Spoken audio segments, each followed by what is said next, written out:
রুহি আজকে মাসিকে পেয়ে নিজের মাকেই ভুলে গেছে। যতবার ডাকছে ও মা, মেয়ে তো মুখ ঘুরিয়ে নিচ্ছে, মাসির কাছ থেকে আর কিছুতেই আসছে না।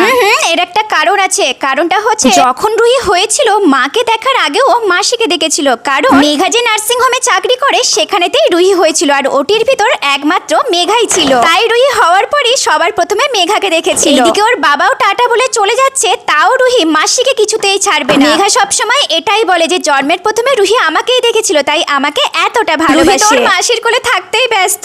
আমরা এদিকে কোল্ড কফি অর্ডার দিয়ে দিয়েছিলাম। তবে এটাও মানতে হবে মাসিরা আছে বলে মারা একটু শান্তিতে এনজয় করতে পারে। এই যে এখন যেমন মেঘা রুহিকে সামলাচ্ছে আর আমরা এদিকে কোল্ড কফি খাচ্ছি। তবে রুহিকে সামলানো অতটা সহজ নয়, অনেক ঘাম ঝরাতে হয় এতে। তবে আমি তো এখন আনন্দ করে খাচ্ছি। আর মেঘার অবস্থা দেখো। তোমরা কমেন্টে বলে ফেলো মাসি হয়ে তোমাদেরও কি এরকম অবস্থা? আর মারা আমার মতো এনজয় করছো? মামার বাড়ি গেলে রুহির তো মজা হয়ই, তার সাথে আমারও খুব মজা হয়, কারণ আমিও অনেক ফ্রি টাইম